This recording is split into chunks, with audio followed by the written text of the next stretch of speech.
Bwana Yesu asifiwe. Karibu mtazamaji wetu katika kipindi cha neno la Mungu tena siku nyingine ya leo, na tuombe. Mungu wetu na Baba yetu, katika jina la Yesu Kristo tunakushukuru kwa upendo mkuu ambao Bwana umetuonyesha katikati ya maisha yetu. Ni upendo wa ajabu, hatuna jinsi ya kusema, kwa sababu Baba, tunaona namna ambavyo Mungu umetulinda na kututunza na kutuhifadhi hata siku ya leo. Sio sisi peke yetu, lakini Bwana, hata taifa la Tanzania, kwa jinsi ambavyo umetupitisha katikati ya maeneo mbalimbali, hata umetufikisha siku ya leo. Tunasikia kukupa wewe shukrani na heshima za mioyo yetu. Na hata Bwana, tunapoenda Mungu kulitafakari neno lako na watazamaji wetu, tunakusihi Bwana, uiandae mioyo yetu, uguse fahamu zetu na akili zetu, ili Bwana zikapate kuelewa na maandiko. Ni katika jina la Yesu Kristo. Anza nasi na hudumu nasi kwa ajili ya utukufu wa jina lako. Amen. Siku ya leo tunapenda kutafakari neno la Mungu kutoka katika kitabu cha Kumbukumbu la Torati, ule mlango wa 10 na mstari wa 12. Na neno la Mungu linasema, na sasa Israel, Bwana Mungu wako anataka nini kwako? Ila umche Bwana Mungu wako na kwenda katika njia zake zote, na kumpenda na kumtumikia Bwana Mungu wako kwa moyo wako wote na kwa roho yako yote, kuzishika amri za Bwana na sheria zake ninazokuamuru leo upate uheri. Bwana Yesu asifiwe. Amen. Bwana Yesu asifiwe. Amen. Anauliza, Bwana Mungu anataka nini kwako? Yes. Ili swali ni swali ambalo naona liko kwa kila mtu. Uwe ni wa dini gani, uwe ni wa dhehebu gani, uwe umeokoka au hujaokoka, ni swali ambalo unatakiwa na ujiulize kwamba Bwana Mungu wako anataka nini kwako? Na katika swali hilo na majibu ambayo yametoka pale pia, kwamba umche Bwana Mungu, kwenda katika njia zake, kumpenda, kumtumikia kwa moyo, roho na akili zako zote. Katika haya mambo yote kuna jambo moja ambalo liko katikati ya haya mambo. Na hili jambo limebeba haya mambo yote kwa uzito mkubwa sana. Na hili jambo ni upendo. Yes. Upendo ndilo jambo ambalo tutakapoendelea kutafakari utapata kuona kwamba jinsi gani upendo unaweza kubeba mambo haya yote. Kwamba upendo unaweza kukupeleka wewe kumcha Mungu. Upendo unaweza kukupeleka wewe kwenda katika njia zake. Upendo unaweza kukufanya wewe umtumikie yeye kwa moyo wako wote, kwa roho yako na kwa akili zako. Upendo, kwa sababu unajua katika upendo unapopenda kitu unakifanya kile kitu. Lakini kama ukipenda ni rahisi sana ukifanye. Kwa upendo ndio jambo kubwa ambalo linatuunganisha na Mungu. Na nadhani mfano mzuri wa upendo ambao Mungu anauzungumzia hapa ni vile tulivyoambiwa kwamba sisi ni bibi harusi wa Kristo. Kwa hivyo ukichukua mfano wa ndoa ilivyo hapa duniani, ndivyo inavyokuwa upendo wetu kwa Mungu wetu, kwamba ukiwa ndani ya ndoa unapokuwa na kitu cha upendo, yani hakuna kusukumizana, vitu vyote vinaenda kiulaini, mambo yanakuwa hayana nguvu tena sana. Ndio the same thing ambacho tunataka tumekiona katika neno hili, kwamba unapokuwa na upendo na Mungu, basi ni rahisi vitu vingine ukavifanya tu kwa moyo mmoja. Kwa moyo mmoja. Na tuangalie ile Mathayo 22 mstari ule wa 37. Yes. Unasema, Yesu akamjibu, mpende Bwana Mungu wako kwa moyo wako wote na kwa roho yako yote na kwa akili zako zote. Hii ndiyo amri iliyo kuu tena ya kwanza. Hii ndiyo amri iliyo kuu tena ya kwanza. Hii ndiyo amri iliyo kuu tena ya kwanza. Nayo Ya pili ni kama hiyo, nayo ni hii: mpende jirani yako kama nafsi yako. Amri hizi mbili ndizo msingi wa Torati na manabii. Hallelujah. Yaani hapo imetuonyesha jinsi gani upendo ndo issue kubwa kabisa katikati ya kila kitu ambacho unaweza ukafanya mbele ya Mungu. Unajua, unaweza ukawa unafanya vitu vingine vingi sana, unamtumikia Mungu, unajaribu kuhubiri neno, unatoa misaada, unafanya vitu mbalimbali, lakini shina msingi lazima uwe ni upendo. Yes. Na tumebeba hii upendo kwa sababu tunaambiwa amri zote zile za kwenye Agano la Kale msingi wake ni upendo. Kama amna upendo, hata kama umetunza kwa kiasi gani zile ahadi ama zile amri, bado Biblia inasema si kitu. Si kitu. Si kitu, yeah. Kwa hiyo unajua upendo, upendo umetoa mfano mzuri sana, ni upendo wa ndoa. Na uache tu kanisa kama bibi harusi mbele ya Yesu, lakini pia katika ndoa zetu za duniani hapa, unaweza ukaangalia upendo unachukua nafasi gani. Lakini katika ndoa zetu pia, ndoa 98% imeshikiliwa na upendo. Kama sio 100% imeshikiliwa na upendo, kwamba upendo unaoona kabisa unapopungua kwa wanandoa. Katika kitu ambacho kinaleta vurugu katikati ya wanandoa ni upendo. Upendo unapopungua, mwenzako anajua upendo umepungua. Anajua kabisa kuna kitu nilikuwa nimezoea kufanyiwa, sifanyiwi tena. Lakini pia sio tu kutokufanyiwa, sijafanyiwa na hakina taarifa. Kwamba upendo unapunguza nini? Upendo unapunguza kile kitu pia cha mawasiliano. Kwamba sijafanyiwa hichi kitu, lakini sijajulishwa kwa nini sijafanyiwa. Kwa upendo unaanza kuonekana kwamba upendo umepungua. Lakini kwenye eneo la ndoa pia upendo una upana wake mkubwa sana, ambao pia ukikosekana unaweza ukapoteza kitu kikubwa sana ndani ya ile ndoa. Unaweza ukaondoa amani kwenye ndoa. Unaweza ukaondoa furaha kwenye ndoa. Unajua, unaweza ukaondoa kila kitu kwenye ndoa, na ile ndoa ikabaki na migogoro mikubwa. Imani inatoka, uaminifu ule unakimbia. Kwa hiyo upendo unapokuwa hauko sehemu, unajua, yani panakuwa ni kitu cha ajabu sana. Na mfano mwingine hata ni upendo wa baba na mtoto. Unajua, ni sawa na vile sisi sasa tunapopaswa kumheshimu Mungu. Ni kama vile, unajua, nyumbani baba anapokuwa na watoto, ikitokea baba anawatandika sana fimbo watoto, unajua nini kinatokea? Watoto wanakimbia, wanakuwa mbali. Umeona? Wale watoto kuna kitu kinatengenezeka katikati yao na baba. Kwa hiyo unakuta kama wale watoto ambao ni wanyenyekevu, kama alichapwa akajua amekosa, akarudi akaomba msamaha, akakaa kwa baba yake, unakuta baba au mama, wakati mwingi yule mtoto ndo anaitwa kushirikishwa vitu vingi kuliko wale ambao wanakimbia kukaa mbali na baba. Kwa hiyo kitokea kitu chochote, ataitwa fulani njoo, yule anakuja pale, anaambiwa sasa ni 1, 2, 3.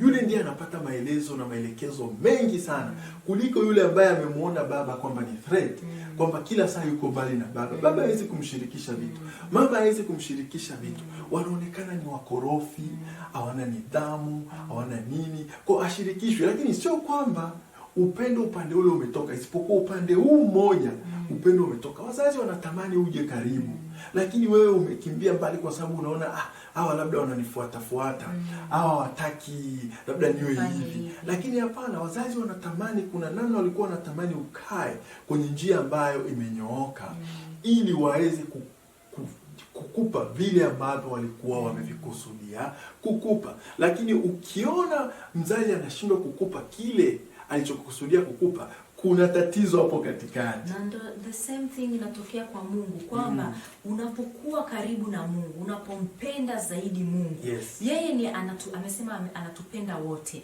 Mungu hachukii mtu yote kwa sababu ametuumba wote. Lakini ni huo mfano wa mzazi na mtoto kwamba unapokuwa unakuwa karibu na Mungu, basi ndio ule upendo wake unazidi kuwa mkubwa kwake. Yaani kuna vitu utakuwa unapewa, kuna upendeleo fulani utakuwa nao, kuna mawasiliano fulani ya ziada yatakuwepo, atakujulisha vitu vyake vya siri, atakuwa anakuambia vitu ambavyo hawezi kuambia watoto wengine ambao wako bali kidogo. Atakuwa anakushirikisha, anakupa priority, atakuwa anakuweka karibu yake. Kwa hivyo do the same thing ambacho Mungu anataka sisi tumpende.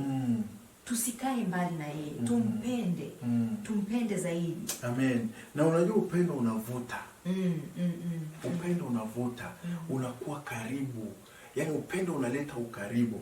Na tukiangalia pia kwenye kitabu cha Waefeso, kuna jambo la kujifunza kwa sababu tumeona upendo kule umekuwa ni msingi wa zile amri. Umekuwa ni msingi wa zile amri ambazo walikuwa wamepewa. Lakini tuangalie katika Agano Jipya pia kwenye hichi kitabu cha Waefeso 3 mstari wa 17. Anasema, ngoja nianze na 16. Anasema awajalieni kwa kadiri ya utajiri wa utukufu wake kufanyia imara kwa nguvu kwa kazi ya Roho wake katika utu wa ndani. Utu wa ndani. Kuna kitu hapo hicho cha utu nilikuwa nataka ukipate kwa.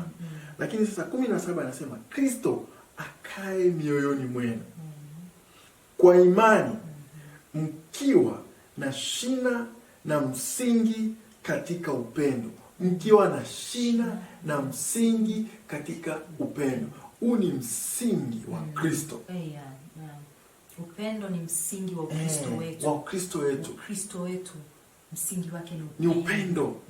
Yaani Mkristo yoyote msingi wake ni upendo. Amri yetu ya kwanza anasema ile iliyo kuu ni upendo.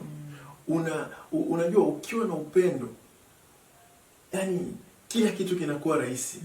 Kila kitu, yani hakuna kitu kigumu kitakuwa kinakuzunguka pale. Umeona? Na hata ukiangalia ya pili, anasema inafanana na hiyo, ni kumpenda adui, jirani. Unajua kupenda watu ambao inawezekana wewe ulikuwa utamani kuwapenda. Na neno linasema kabisa, huwezi ukampenda Mungu ambaye umuoni kama unashindwa kupenda ndugu zako. Kwa hivyo hata ile measurement au anasema nini? Yani ile upendo kwamba tutaonaje kwamba una upendo na Mungu wako ni jinsi unavyokaa na watu, jinsi unavyoonyesha upendo wako kwa watu wako wa karibu na ndugu zako na marafiki na hata watu wa mbali pia. Kwa hiyo anasema pale shina na msingi katika upendo. 18 anasema ili mpate kufahamu pamoja na watakatifu wote jinsi ulivyo upana na urefu na kimo na kina na kujua upendo wake Kristo upitao ufahamu kwa jinsi ulivyo mwingi. Bwana Yesu asifiwe. Amen. Kwa jinsi ulivyo mwingi. Mpate kutimilika kwa utimilifu wote wa Mungu. Yaani upendo wa Mungu ni upendo wa ajabu sana. Na upendo huu ndio ambao watu wengi ambao wameokoka na hata wale ambao hawajaokoka hawajajua thamani ya upendo. Kwa sababu unajua unaweza ukawa umeokoka lakini hauna upendo. Ni kuambia mtu wa Mungu ni kazi bure.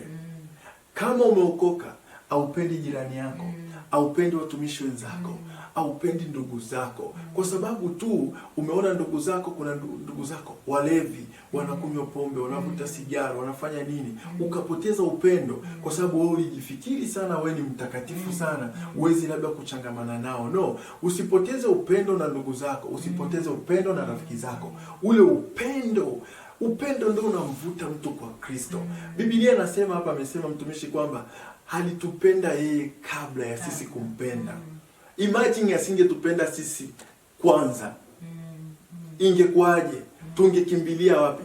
Wewe kama mtumishi wewe kama mtu ambaye umeokoka unamjua Yesu, unavyowapenda wale ambao wanaonekana hawafai kabisa, unavyowapenda makahaba, ukawavuta kwa Yesu, ukamwambia njooni huku, ukaleta ukaribu, ukamwambia njooni huku kwa Yesu, huku ndo kuna raha, huku ndiko ambapo kuna amani, huku ndiko ambapo kuna furaha ya kweli. Hiyo sio furaha, hiyo furaha ambayo mnaiona hapo ni ya kitambo kidogo. Unawatia watu moyo kwamba unaweza ukawa unafikiri unafanya biashara umefanikiwa. Hiyo biashara ni ya kitambo kidogo, hayo mafanikio ni ya kitambo kidogo, lakini ziko baraka za milele ambazo zimeamuriwa ndani ya watu ambao ni wanafunzi wa Yesu. Hizo baraka zinapokaa ndani ya mtu hazikomi.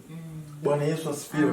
Unapoangalia kwenye hicho kitabu cha Waefeso ile 3, ukisoma kwenye mstari wa mlango wa 4, utaona kwenye mlango wa 4 mstari wa 2 kuna kitu kingine pale cha kujifunza. Anasema pale, ukisoma mstari wa kwanza B, anasema mwenende kama ilivyo ustahili wito wenu mlioitiwa. Mstari wa 2, kwa unyenyekevu wote na upole, kwa uvumilivu, mkichukuliana kwa upendo. Ndicho hichi kitu nilichokuwa na kiongelea kwamba mkichukuliana kwa upendo, ninyi kwa ninyi. Ninyi kwa ninyi, kwa sababu Mungu anapoona ule upendo katikati yetu, anajua kabisa hawa watu wamekuwa, hawa watu wanaongezeka. Unajua, yani kuna kitu Mungu kinamfurahisha, na Mungu kupitia huo upendo anajitokeza hapo katikati yenu. Anafanya jambo ambalo mlikuwa hamwezi kulitegemea. Utashangaa wale makahaba wamevutwa kwa Mungu. Utashangaa wale ambao walikuwa walevi wamevutwa kwa Mungu. Utashangaa mazingira ya eneo yanabadilika. Ufalme wa Mungu unajengeka. Yaani unaonekana kwamba haisi hakika kweli hapa Mungu yupo. Hawa watu yule alikuwa hafai lakini leo amefaa. Lakini ni kitu cha upendo hicho. Na wewe pia ambaye hujaokoka pia, upendo wa Mungu kwako ni mkubwa sana kuliko vile unavyotazamia. Kama si upendo wa Mungu, uwe na uhakika hapo ulipo usingekuwapo leo. Ni upendo na huruma wa Mungu umekufanya ukaweko hapo. Kwa hiyo unaposikia hili neno, sikia neno la Mungu kwa makini. Mungu anautaka moyo wako.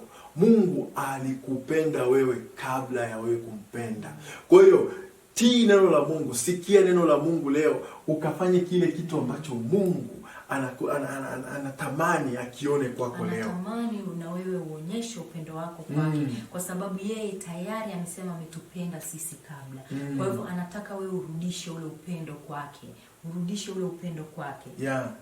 Na kwenye Efeso hiyo 4 15 nitakusomea 15 na 16. Anasema 15 na 16 kwamba lakini tuishike kweli katika upendo na kukua hata tumfikie yeye katika yote. Yeye aliye kichwa, Kristo. Kukua, upendo unakuza. Anasema tukiushika huo tutakuwa. Hata kufanyaje? Anasema ushike kweli katika upendo. Anasema tushike kweli katika upendo na kukua. Alafu sio kukua tu, anasema hata tumfikie yeye. Kwa hivyo hii upendo hapa, point ambayo ipo hapa kwenye Waefeso ni kwamba upendo ni msingi pia wa Ukristo wetu. Na tunajua usipokuwa na msingi mzuri huwezi ukakua. Kwa hivyo unapokuwa na msingi wa upendo, basi ule Ukristo wako unakuwa kufikia ule ukamilifu wa Kristo. Utumishi wako yani unakuwa. Lakini kama hauna upendo hauwezi ukakua. Biblia inasema si kitu. Si kitu. 16 anasema katika yeye mwili wote ukiungamanishwa na kushikamanishwa kwa msaada wa kila kiungo kwa kadiri ya utendaji wa kila sehemu moja moja, hukuza mwili upate kujijenga wenyewe katika upendo. Yaani kuna vitu vya ajabu sana hapa. Paulo anajaribu kuwaambia watu, anajaribu kuwaambia Waefeso, jamani, kuna vitu vya ziada hapa. mkifanya hivi mtakuwa hivi. Huu ni mwili mmoja, kanisa kwa kanisa, watumishi kwa watumishi. Sisi ni sehemu tu, ni viungo. Lazima tukae katika eneo ambalo Mungu ametukusudia kwa upendo, upendo, ili mwili wa Kristo uweze kujengwa. Sasa siku hizi viungo vya Kristo wenyewe vinafarakana sana. Tunakuaje huu mwili wa Kristo wakati huyu anamwona huyu hafai, huyu anamsema huyu? Yaani ule upendo, ule msingi wa Ukristo wetu umeharibika. Ule msingi wa Ukristo wetu umeharibika. Mimi nasema hakuna gorofa bila msingi. Kabisa. Na unaweza ukaona maneno ambayo, mahubiri ambayo tunayafundisha, labda ukasema haya mahubiri ni ya kichanga sana, ni ya kitoto. Lakini tukumbuke, kama msingi haujakaa vizuri, hakuna kitu kinaweza kikaenda juu. Na ndio hichi ambacho tunaambiwa hapa kwamba tuwe na msingi wetu katika upendo. Lazima tutengeneze huu msingi. Mimi naona shida iko kwenye msingi. Na ni kwa sababu watu hawajajua nguvu ya upendo. Twende tuangalie Wakorinto wa kwanza 13. Wakorinto wa kwanza 13, kwa sababu unapoweza kutambua nguvu ya upendo, utaona Mungu. Yaani utaona utendaji kazi wa Mungu katika maeneo mengi sana. Umegubikwa na kitu cha upendo. Kwa sababu ni upendo tu, ni kwa upendo tu. Unajua ni kwa ile neema. Unajua neema ni upendo. Rehema za Mungu ni upendo. Lazima ujue, usio kazichukulia rehema kwamba ukafikiri ni kitu tu kimekaa. Ule ni upendo. Akasema hivi kwenye kitabu cha Yohana 3:16 kama sikosei. Akasema kwa maana jinsi hii Mungu aliupenda ulimwengu hata akamtoa mwana wake wa pekee, ili kila amwaminie asipotee, bali awe na uzima wa milele. Huo ni upendo. Mtu alimtoa mwana wake wa pekee. Huo ni upendo wa hali ya juu sana. Unaposoma kwenye Wakorinto pia 13 kuanzia 1, anasema nijaposema kwa lugha za wanadamu na za malaika, kama sina upendo, nimekuwa shaba iliyo na upatu uvumao. Mstari wa 2. Tena nijapokuwa na unabii na kujua siri zote na maarifa yote, nijapokuwa na imani timilifu kiasi cha kuweza kuhamisha milima, kama sina upendo, si kitu mimi. Haijalishi una utumishi wa kiwango gani. Haijalishi ukiwekea mtu mkono anadondoka, anapona, yani vyovyote vile, kama hakuna upendo, upendo si kitu. Anasema hapa, uwe na siri ngapi za Mungu, uwe na maarifa kiasi gani, kama huna upendo, si kitu. Tena mstari wa 3, nikitoa mali zangu zote kuwalisha maskini, tena nikijitoa mwili wangu niungue moto, kama sina upendo, hainifaidi kitu. Inawezekana unasaidia watu, unawapa watu vyakula, unawasaidia watu fedha, unatoa ada. Je, una upendo huko ndani? Unavifanya upendo huko ndani katika msingi gani? Wa kuonekana na watu, au ni katika ule msingi wa upendo? Yani upendo wako kwa Mungu na kwa wanadamu. Unafanya hivi vitu vyote kwa ajili ya nini? Kutoka kwenye msingi gani? Hilo ndio swali la kujiuliza. Bwana Mungu wako anataka nini kwako? Kumcha Mungu kuna upendo ndani. Kumtumikia Mungu kuna upendo ndani. Kutembea katika njia zake kuna upendo ndani. Hauwezi kutembea katika njia yake kama hakuna upendo. Bwana Yesu asifiwe. Lakini kuna kitu fulani cha upendo hapo, ukisoma mstari wa 4 utauona. Anasema upendo uvumilia. Upendo uvumilia. Upendo ufadhili. Upendo hauhusudu. Upendo hautakabari. Haujivuni. Haukosi kuwa na adabu. Hautafuti mambo yake. Hautafuti mambo yake. Yaani ukishakuwa na upendo huwezi ukatafuta mambo yako mwenyewe. Yaani unataka kushare ule upendo, yaani kufurahisha yule ambao unampenda. Kwa hivyo definitely utakuwa unafuata njia za Mungu. Huwezi kutafuta mambo yako. Anasema hauoni uchungu. Hauhesabu mabaya. Haijalishi umeona mabaya kiasi gani. Haijalishi umeona wenzako wabaya kiasi gani. Huyu anipendi, huyu sijui nini. Wewe huo ndani una upendo. Una upendo kwa sababu Biblia inasema upendo hauoni mabaya. Upendo hauoni nini? Hauoni mabaya. Haufurahii udhalimu, bali hufurahia pamoja na kweli. Mstari wa 7 anasemaje? Upendo ndani yake kuna uvumilivu. Unampenda Mungu. Yaani hauwezi kumkasirikia haraka. Unajua huoni akifanya kile unachotaka afanye, huoni kupafanikiwa vile unavyotaka, lakini ukiwa na ule upendo wa kweli kwa Mungu unavumilia naturally, kwa sababu unajua Mungu ananipenda Bwana. Amen. Yaani Mungu ananipenda, sio kwamba amenichukia ndio maana napita hapa. Haijalishi kwamba leo labda sijala au na unaangalia unaona mbona kama watu wa dunia wana magari, mbona kama yule amefanikiwa, mbona mimi naomba sana sifanikiwi. Sikiliza mtu wa Mungu. Kuna mafanikio ambayo ni ya kitambo kifupi sana, lakini yako mafanikio ya milele, ya hapa na kule tutakapokwenda. Usitazame tu haya ya leo yakakusumbua akili sana. Biblia inasemaje? Neno la Mungu linasema hivi, upendo uvumilia. Upendo huamini yote. Kwamba yale unayofanya, yale uliyoyaomba yatatukia. Yataonekana katika mwili kesho. Inawezekana tu ni jambo la muda tu. Jipe muda tu, utaona haya mambo yakitokea.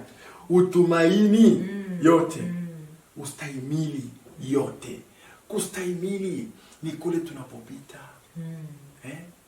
Nafikiri kwenye kitabu cha Waebrania Biblia ikasema wazi kabisa, Yesu kwa kuijua furaha iliyokuwa mbele yake, Biblia inasema alistahimili msalaba, akaizarau aibu.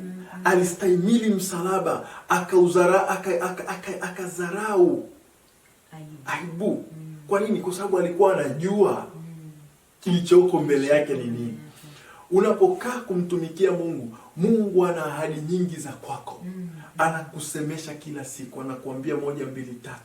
Muamini Mungu, mtegemee Mungu, vumilia tu, ni swala la muda. Vingine unavyoviona ni vya muda mchache sana, na usikae ukasumbuka sana na mafanikio ya mtu mwingine. Haujui amefanikiwa kupitia njia gani.